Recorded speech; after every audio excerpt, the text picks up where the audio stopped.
몇 년 전 군대 동기들과 함께 저녁 후에도 연락하며 지내던 중사님 댁을 방문했던 날의 일이다.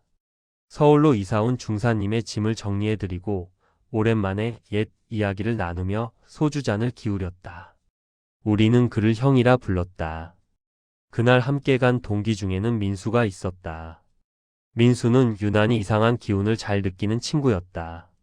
한 번은 밤늦게 술을 마시고 돌아가던 길 어느 골목 앞에서 민수가 갑자기 멈춰 서더니 얼굴이 새하얗게 질린 채 몸을 떨기 시작했다.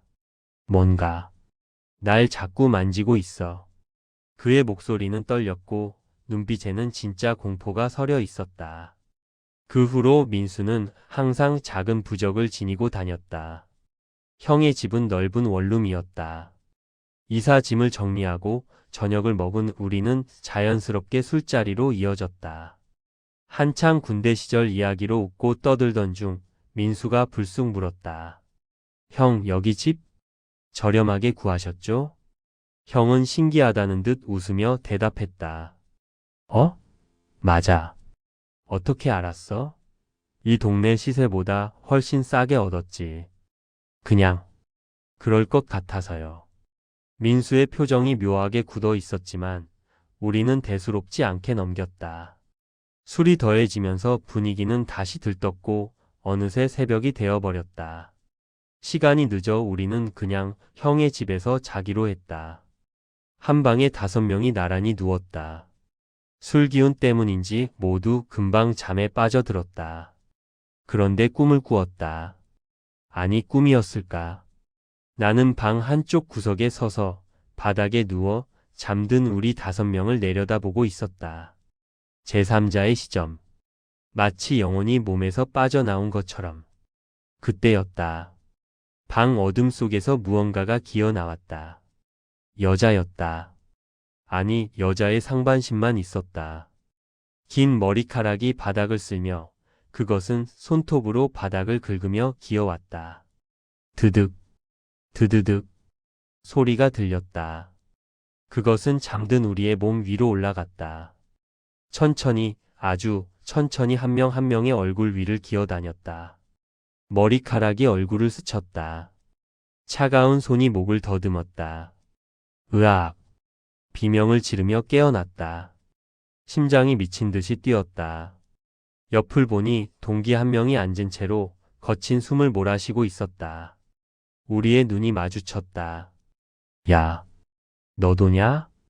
우리는 동시에 같은 말을 했다. 똑같은 꿈이었다. 방 구석에 서서 지켜보았고 저 여자가 우리 몸 위를 기어다니는 것을 보았다. 둘 다 같은 시각에 같은 장면을. 등골이 서늘해졌다. 다음날 아침 민수가 상기된 얼굴로 말했다. 어젯밤에 뭔가 계속 내 몸 위를 기어다녔어. 느껴졌어. 차갑고 축축한 게. 우리는 더 이상 우연이라고 생각할 수 없었다. 형에게 모든 것을 털어놓았다. 야, 그런 소리 하지 마. 나 여기서 어떻게 자냐고. 형의 얼굴이 창백해졌다. 그때 민수가 주머니에서 뭔가를 꺼냈다. 항상 지니고 다니던 부적이었다. 형, 이거 천장에 붙이세요. 그럼 아마 괜찮을 거예요. 야, 이런 거 붙이면 더 찝찝한데. 형, 제발요. 없는 것보다는 나아요. 결국 형은 부적을 천장 한가운데 붙였다. 그로부터 한 달 후, 민수에게 형한테서 전화가 왔다. 야, 그 부적 이상한 거 아니야? 매일 아침마다 한쪽 귀가 아파서 미치겠어. 이것 떼면 안 돼? 형, 절대 안 됩니다. 아니, 왜? 귀가 너무 아프다니까. 그냥 절대 떼시면 안 돼요. 하지만 형은 계속 떼야 한다고 우겼다. 결국 민수는 그날 저녁 형의 집으로 갔다. 형, 제가 오늘 여기서 한번 자볼게요. 그리고 내일 아침에 결정해요. 평소 민수가 영적인 것에 민감한 걸 아는 형은 동의했다. 둘은 밤늦게까지 이야기를 나누다 잠자리에 들었다. 새벽 3시. 민수가 갑자기 불을 켰다. 식은땀이 얼굴을 타고 흘렀다. 온몸이 부들부들 떨렸다. 눈은 크게 뜬 채 초점이 나가 있었다. 야, 왜 그래? 무슨 일 있어? 형이 소스라치게 놀라 물었지만 민수는 대답하지 못했다. 입술만 파르르 떨렸다. 아, 아무것도 아니에요. 아침에 얘기해요. 하지만 그날 밤 민수는 단 한숨도 자지 못했다. 불을 켜놓은 채 벽만 뚫어지게 바라보며 밤을 새웠다. 날이 밝자마자 형이 물었다. 대체 어젯밤에 뭘 본 거야? 민수는 한참을 망설이다 입을 열었다. 형, 이사하세요. 빨리요. 뭐? 갑자기 왜? 여기 있어요. 민수의 목소리가 떨렸다. 어젯밤에 제가 잠들었는데 자꾸 옆에서 소리가 들리는 거예요. 드득, 드득, 뭔가를 긁는 소리. 그래서 눈을 떴어요. 민수는 침을 삼켰다. 방 저쪽 구석에 여자가 있었어요. 하반신이 없었어요. 상반신만 있는 여자가 벽을 기어 오르려고 계속 벽을 손톱으로 긁고 있었어요. 천장에 붙은 부적을 향해서 형의 얼굴에서 핏기가 싹 가셨다. 그리고 중얼거렸어요. 저걸 떼버려야 해. 저걸 떼버려야 해. 온갖 욕설을 내뱉으면서요. 형 그 위치가 형이 자는 곳 바로 옆이었어요. 그럼 내 귀가 아팠던 건 매일 밤 형 귀 옆에서 벽을 긁고 있었던 거예요. 부적 때문에 직접 건드리지는 못하고. 민수가 형의 눈을 똑바로 쳐다봤다. 형, 저는 이상한 기운을 느끼는 정도였지 실제로 귀신을 본 적은 한 번도 없었어요.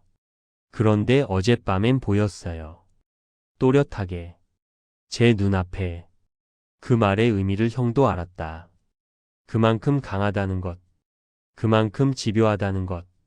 부적이 있어서 지금까진 괜찮았지만 앞으론 장담 못해요. 한 달 후 형은 이사를 했다. 그 집은 지금도 그대로 있다. 새 세입자가 들어왔을 것이다.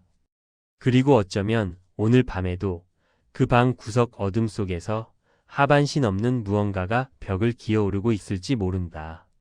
드득, 드드득, 천장을 향해서. 우리 집은 3층짜리 빌라의 1층이었다. 현관문을 열고 바로 왼쪽이 내 방이었다. 작은 방이었지만 나만의 공간이라는 게 좋았다. 벽 쪽으로 침대를 두었는데 그 위에 작은 창문이 하나 있었다. 문제는 그 창문이었다. 고장이 났는지 한 번에 드르륵 열리지 않았다. 몇 번에 걸쳐 힘을 주고 밀어야 겨우 열렸다. 더 큰 문제는 완벽하게 닫히지 않는다는 것이었다. 아무리 힘껏 닫아도 손바닥이 비집고 들어갈 정도의 틈이 남았다. 이거 고쳐야 되는 거 아니야? 몇 번 부모님께 말씀드렸지만 맞벌이로 바쁘신 부모님은 나중에 업자 불러서 고치자는 말씀만 하셨다. 그렇게 그 창문은 몇 달째 그대로였다. 그날은 겨울이었다. 부모님은 늦게까지 일하시느라 집에 안 계셨다. 나는 혼자 거실 소파에 누워 텔레비전을 보다가 시계를 보니 자정이 넘어 있었다. 하품을 하며 텔레비전을 끄고 내 방으로 들어갔다. 침대에 누워 이불을 덮었다. 창밖에서 바람 소리가 들렸다. 생마이너스 겨울 바람이었다. 나는 원래 잠이 얕았다. 깊은 잠을 자본 적이 거의 없었다. 항상 선잠을 자다가 깨곤 했다. 그리고 깨면 꼭 가위에 눌리곤 했다. 그날 밤도 그랬다. 얼마나 잤을까? 덜컹. 소리에 눈이 떠졌다. 창문이 흔들리고 있었다. 바람이 세게 부나. 하지만 뭔가 이상했다. 바람에 흔들리는 소리가 아니었다. 너무 규칙적이었다. 덜컹, 덜컹, 덜컹. 마치 누군가 일정한 리듬으로 창문을 흔들고 있는 것 같았다. 나는 눈을 크게 뜨고 창문을 바라봤다. 그때 봤다. 창문 틈 사이로 손가락이 보였다. 하얀 손가락. 그 손가락들이 창문 틈에 끼어들어와 미친 듯이 창문을 위아래로 흔들고 있었다. 덜컹, 덜컹, 덜컹. 점점 더 세게, 더 빠르게. 나는 비명을 지르려 했다. 하지만 소리가 나오지 않았다. 움직이려 했다. 하지만 몸이 꿈쩍도 하지 않았다. 가위에 눌렸다. 눈만 떠진 채 나는 그 광경을 그저 바라봐야만 했다. 손가락이 더 많이 들어왔다. 손바닥 전체가 보였다. 그 손이 창문틀을 잡고 힘껏 밀어 올렸다. 끼잉 마이너스. 고장난 창문이 조금씩 열리기 시작했다. 끼잉 마이너스, 끼잉 마이너스.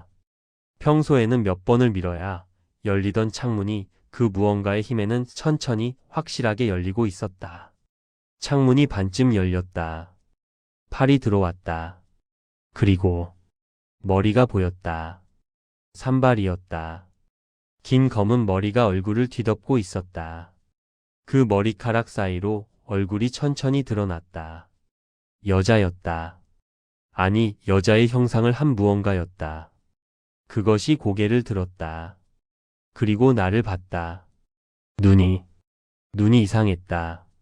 흰자위가 없었다. 그냥 온통 검은색이었다. 눈동자만이 아니라 눈 전체가 검은색으로 가득 차 있었다. 구멍처럼 깊고 어두운 눈이 나를 뚫어지게 바라보고 있었다. 입가에는 미소가 걸려 있었다. 아주 천천히 그것이 창문을 빠져나오기 시작했다. 몸을 비틀며 마치 뱀처럼 움직이며 좁은 창문을 통과했다. 내 침대 쪽으로. 나는 비명도 지르지 못했다. 움직이지도 못했다. 눈도 감을 수가 없었다. 그저 그것이 침대로 기어오르는 것을 봐야만 했다. 창백한 손이 이불을 잡았다. 무릎이 침대 위로 올라왔다. 머리카락이 내 얼굴 위로 드리워졌다. 그것이 내 바로 위로 올라왔다. 검은 눈이 나를 내려다봤다. 코끝이 닿을 정도로 가까이. 입이 열렸다. 뭔가 말하려는 것 같았다. 하지만 소리는 들리지 않았다. 아니, 들리긴 했다. 아주 작게. 속삭임처럼. 함께 가자. 그 순간 의식이 끊겼다. 눈을 떴다. 햇살이 창문 사이로 들어오고 있었다. 아침이었다. 나는 거친 숨을 몰아쉬며 몸을 일으켰다. 온몸이 땀으로 젖어 있었다. 심장이 미친 듯이 뛰었다. 꿈이었어. 가위 눌린 거야. 그렇게 생각하며 안도의 한숨을 쉬려는 순간 이불 옆을 봤다. 그곳에 흔적이 있었다. 누군가 누워 있다가 일어난 것처럼 침대가 움푹 패여 있었다. 보통은 시간이 지나면 원래대로 돌아오는 그런 흔적. 하지만 그건 방금 생긴 것처럼 선명했다. 마치 몇 분 전까지 누군가 거기 누워 있었던 것처럼. 손을 뻗어 그 자리를 만졌다. 차가웠다. 그리고 내 손에 뭔가 걸렸다. 머리카락이었다. 길고 검은 머리카락. 우리 집에서 그렇게 긴 머리를 한 사람은 없었다. 엄마는 단발이었고 나는 남자였다. 나는 그 머리카락을 들어 올렸다. 햇빛에 비춰봤다. 분명히 존재했다. 길고 검고 찰랑거리는 머리카락. 창문을 봤다. 창문은 닫혀 있었다. 아니, 정확히는 반쯤 열려 있었다. 평소처럼 완전히 닫히지 않은 채로. 나는 천천히 창문 쪽으로 다가갔다. 창문 틀을 살펴봤다. 그곳에 손톱 자국이 있었다. 긁힌 자국. 마치 누군가 필사적으로 창문을 열려고 손톱으로 긁은 것 같은. 나는 한 발 뒤로 물러섰다. 침대를 다시 봤다. 움푹 패인 자리. 머리카락. 창문을 봤다. 손톱 자국. 반쯤 열린 틈. 그리고 기억이 났다. 어젯밤의 그것. 검은 눈. 속삭임. 함께 가자. 나는 떨리는 손으로 머리카락을 쓰레기통에 버렸다. 침대 시트를 벗겼다. 창문을 힘껏 닫았다. 하지만 여전히 그 틈은 남아 있었다. 손바닥이 들어갈 만큼의 틈. 그날 이후 나는 부모님이 창문을 고칠 때까지 거실에서 잤다. 하지만 가끔 밤중에 잠에서 깰 때가 있다. 그럴 때면 내 방 쪽에서 소리가 들린다. 덜컹, 덜컹, 덜컹. 창문을 흔드는 소리. 그리고 나는 생각한다. 어젯밤 내 침대에 누워 있던 것은 정말 꿈이었을까? 아니면 여전히 매일 밤 그것이 그 창문 너머에서 나를 기다리고 있는 걸까? 손바닥만 한 틈으로 다시 들어올 기회를